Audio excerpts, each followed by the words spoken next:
Hey everyone, welcome to Greenlight. So today we're going to talk about the behind the scenes of season 2 of Mandalorian, and we're going to talk a little bit about this first season behind the scenes as well. So let's get started right now.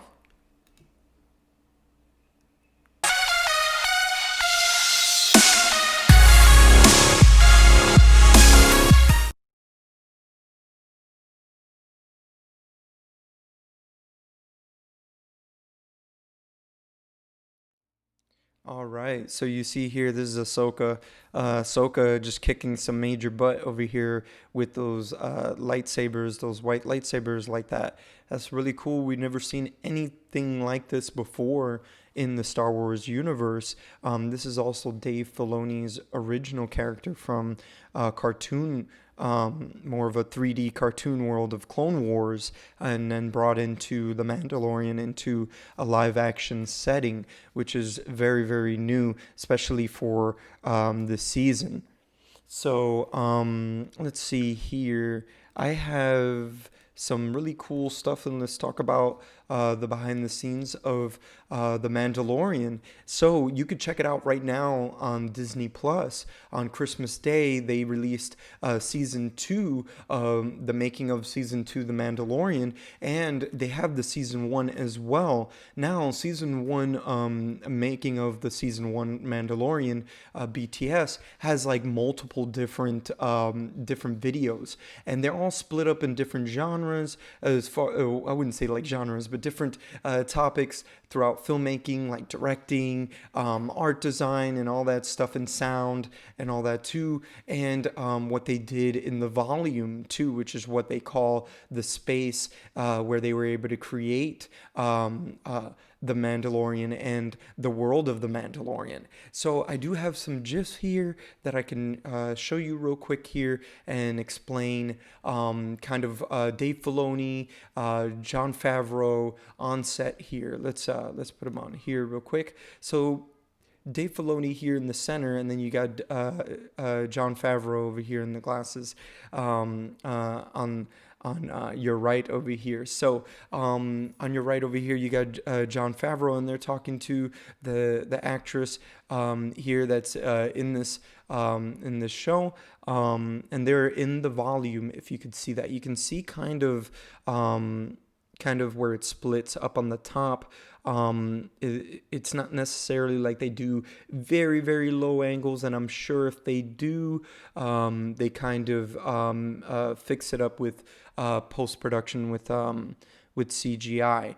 And they probably use CGI just to kind of like band aid over things and kind of mesh things in together, so you have all the stuff anyways that you see in this volume is from a CGI world, from let's say like a program like Blender that I have access to and that you have access to, that's free, and it's just as powerful as any 3D software out there, and you could create these things and put them on maybe an LED panel or even on your LCD screen that you have at home, and you'd be surprised some of the stuff that you could do if you have like product videos or something like that. You can, or inserts too that you need, maybe of a, you don't have a fireplace. Let's say you put fire behind your LCD screen and you need somebody to put their hand in front of it.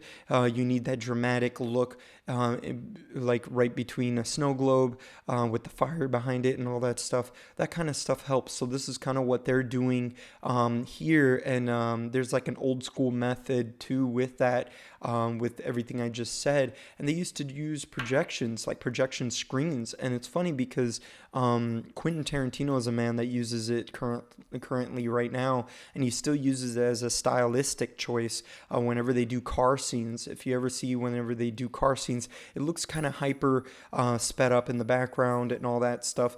Very, very cool. You see that in like movies like Pulp Fiction. Definitely see that in like in films. I feel like Jackie Brown was the only one kind of not used like that. Or I could be wrong. I think they used it a little minimalistically.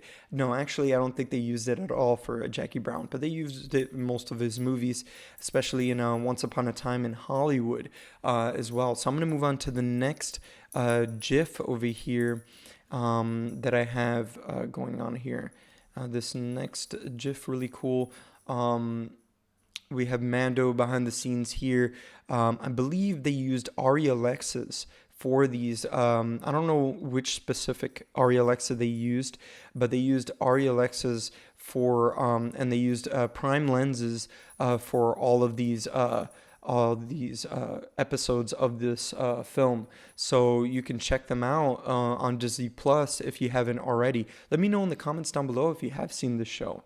If there's anything on the show that you're looking to explore and learn how they got done, how they were able to do the show. And it's so cool that they were able to do a lot of practical stuff on set for the actors, for the filmmakers, and even like, let alone the focus puller, which nobody really thinks too much about.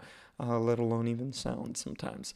So I'm going to show you a little bit of the volume really quick here. There's a GIF here on the change. You see that change real quick here. And you have Dave Filoni in here too on set. Somebody wearing the Mando helmet. I believe that could be Pedro Pascal under that Mando helmet. And they're kind of testing everything out and checking all the cool stuff. That's very, very cool when they use a very dark... They even have a filmmaker here that I should point out, if I can only remember his name. He's from the first season here. He's in the center here right next to Dave Filoni, and he's talking and nodding to Dave Filoni when they changed the set to his set, which is where his table, you see his table right here that they're standing in front of, and everything changes up and it turns into that set fairly quickly. So cool to see how some of the props and the lighting changes and everything like that. It's so cool because this is kind of like taking all these real life props and putting them in a 3D live set where you could put your background and it'll change. You could kind of do that basically on your phone now. You could 3D scan a whole room and then project it into a 3D realm in Blender for free, and be able to do that, and then get your model, put it in there, and then you can shade your model to your room, and then put your 3D model on your 3D in your 3D scene off of your 2D image or video or whatever have you.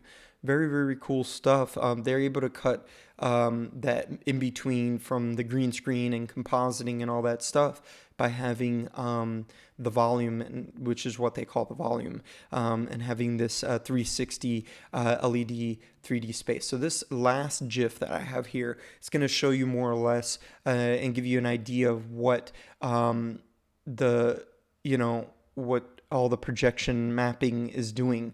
So basically everything in real life is being projected live for you on those LED 3D walls, but it just maneuvers around depending on the camera view, also depending whether or not they need more space, and they need to be able to see a certain section that's not built, because you can see behind the camera over here in this 3D version of the volume here, you can see that there's no LED screen. So very, very cool stuff that they have going on, and it changed everything. So I really, really highly recommend checking out this documentary on Disney Plus currently right now. You can watch the whole making of the first season, and they'll explore more about this volume here, which is what I was doing here on this video, and learning more about that for you guys, so all of you can see the newest and latest technology and techniques that are used in Hollywood currently right now. Not that a lot of people haven't explored this video already, but now that the season 2 has come out, I'm gonna put myself up on here. Now that season 2 has been released on Christmas, I really wanted to make a point of this, seeing that they're doing this consistently. The season 2 video is documentary is about like an hour and 10 minutes. So it's not long. You can see, having seen the first season behind the scenes, you can see how they condensed it down and how they were able to cut it down. You can even see footage that they had to shoot some of the show, some of the stuff. They had to shoot it throughout COVID, and I'm sure they have shot before COVID, because a lot of it looked like they had to use this, they called it Huckleberry, which was the code name for the season 2 of The Mandalorian, and I believe season 1 as well was Huckleberry as well. So they had to use their code name Huckleberry so they can go and film and everything like that before COVID. So you can see them wearing masks and stuff like that towards the end of that documentary of season 2. Very, very cool to see how they were able to kind of incorporate that and get through and power through and get the season 2 out for us, which I'm so happy about that, because it changed everything for the Star Wars world. I'm a huge geek of Star Wars, and that's one of the things we do here on Greenlight. So on Greenlight here, we love doing fanboy stuff, talking about fan stuff, fan movies, and explore all that, and definitely collecting Blu-rays and all that, and filmmaking stuff too, which is what I try to stick around to a lot here as well. So I'll be seeing you here next week when we do movie released on Blu-rays, and we talk about their special features, talk about the releasings that are coming out on Blu-ray as well. And I normally do unboxings and filmmaking tip videos, unboxing filmmaking equipment and stuff like that you could buy yourself on Amazon right now. And I'm not an affiliate on Amazon, so I quit that a long time ago. All the information I have here is free for you, and I am a filmmaker myself, so I have 2 feature films out, so you can check them out in the description below. And you could check them out on Amazon Prime, and you can check out those movies supporting me. So I'll see you here next time. Later.